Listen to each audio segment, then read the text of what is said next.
Now, us real estate agents love to talk about buying. We love to talk about selling. We love to talk about renting. But we want to talk about probably the most important factor of all, which is resilience. Stay tuned on how to make money with resilience.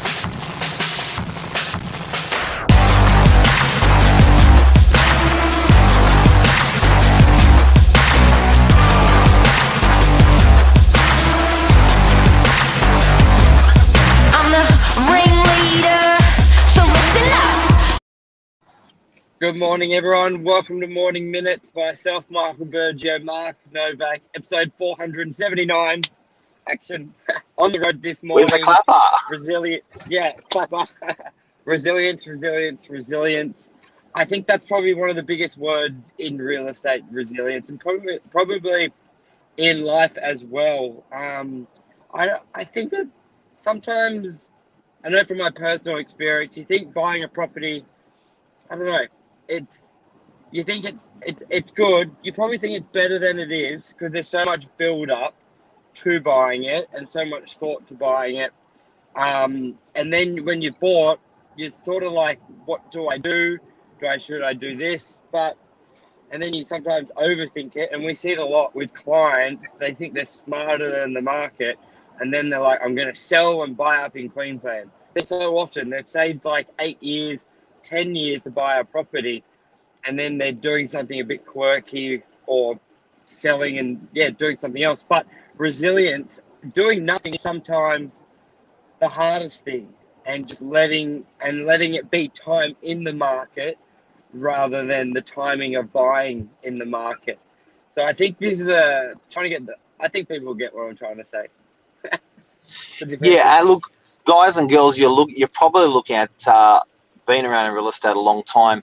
Michael's probably one of the most resilient people I have ever met. You're pretty resilient in lots of ways, one of your things is your neck pain. You've gone through a lot of surgeries, and you go through 16 hours of a day every day carrying that resilience. But resilience. The thing I love about resilience is just a question: is it trainable, or is it a way of life? Is it a thought? Is it trainable? Is it in your genes? I think a lot of it, it's okay. The biggest, it's like if you've ever watched a fight, let's say UFC fight, or any, and then it gets to the stage where they're both beating each other up, and one can able to continue, and the other one can't. And it's not from a skill. It's called like heart. You can't train that in that moment. And resilience, it's sort of similar. It's I think you may be able to train a little bit of it, but most of it you can't. I think the biggest comparison is heart. In like any sport, when you run the marathon and you're buggered, you pass like your second wind, you're on to maybe your fifth wind in the race, and it's just your drive and desire to go. Resilience, I know for me, going through pain, and same as other people, and a lot of it can't be trained. I don't believe.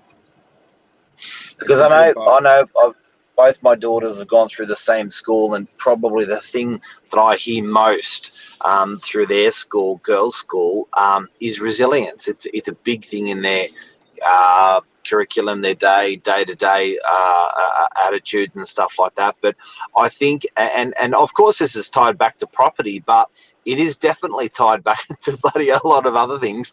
The thing I like about resilience is you don't have to be smart. No. And I feel genetically sometimes people are blessed with degrees of smartness towards things, and you think, you know what, even if I tried, I could never paint that picture.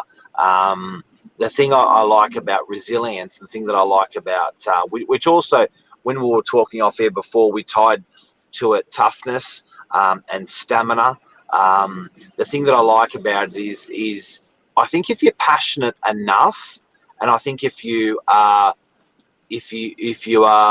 cause is worthwhile enough, I think there's beautiful things in resilience, toughness, and stamina.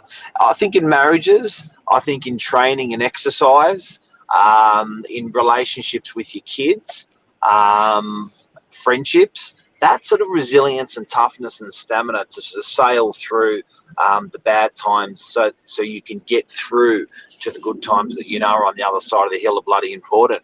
Now, tying this back, Burge, to property, and tying this back to the people that are out there, resilience in property, just that sheer fact of actually just holding that property, not selling, not trading, not flicking, with the cost of stamp duties and with the cost of agents' fees, I think it's probably one of the biggest gifts you can apply to property.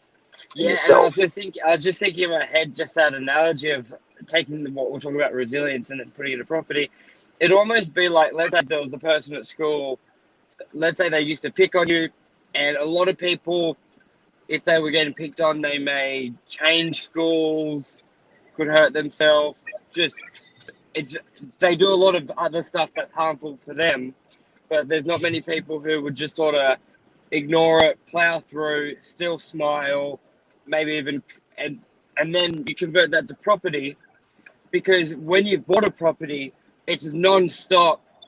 The market's going to burst. The market's going to burst. Oh, it's hit its highest. It's like there is so much negativity that you will hear once you've bought. Like when you're trying to save and buy, you're putting that stuff out. You're so zoned in of that's what my goal is, and you ignore a lot of other stuff.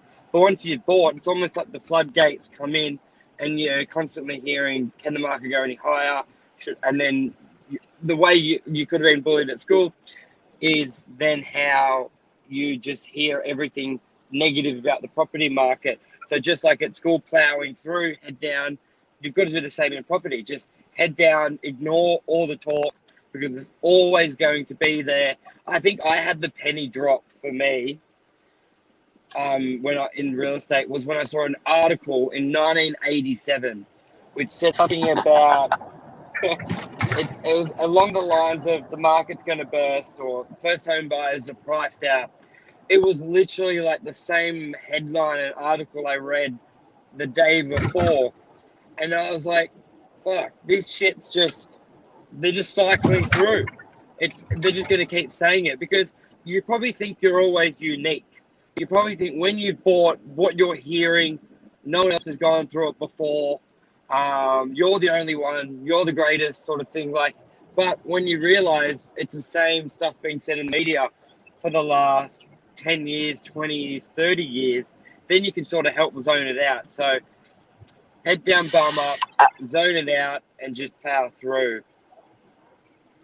And there's a beauty. There is a silver lining in the cloud. There is a beauty to it. Absolutely. Like when I hear of couples that have been married for a very, very long time, you just can't help but to reflect and think, how good is this? Like for you guys, when I hear someone that's been in a property for a particularly long time, in the one family or in the family for a long time, there's just this raw and absolute beauty that goes with it. Don't know why. Maybe in its rarity.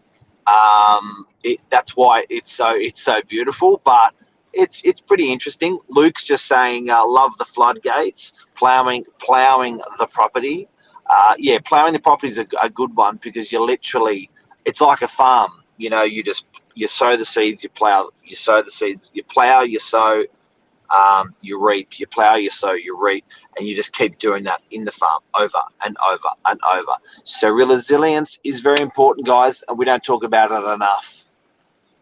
Yeah, it's very true because it is definitely because people don't. It's almost like people would never regret buying the property they could have bought. They regret not buying it. They rarely regret holding on to a property. They regret selling it. So doing nothing is doing nothing is very, very hard. Doing nothing is very, very hard. I think that's right. It is. that is a wrap. But guys and girls, I hope you've learned a little bit about what we see out there in our lives, in the marketplace. Today was about resilience, toughness, and stamina. It's something that it's like that fighter Bird you just spoke about, that UFC fighter. There's something in that core that just keeps you pushing through, keeps you going, and there is real beauty in time with this sort of stuff, guys. And you never get rewarded for it. Yeah, no one ever pats you on the back going, you've been very resilient. You held through COVID, you held through the GFC, you held through this. There's never any reward. So you've just got to pat yourself on the back, you know? And with resilience, toughness, with reward, it's a private reward.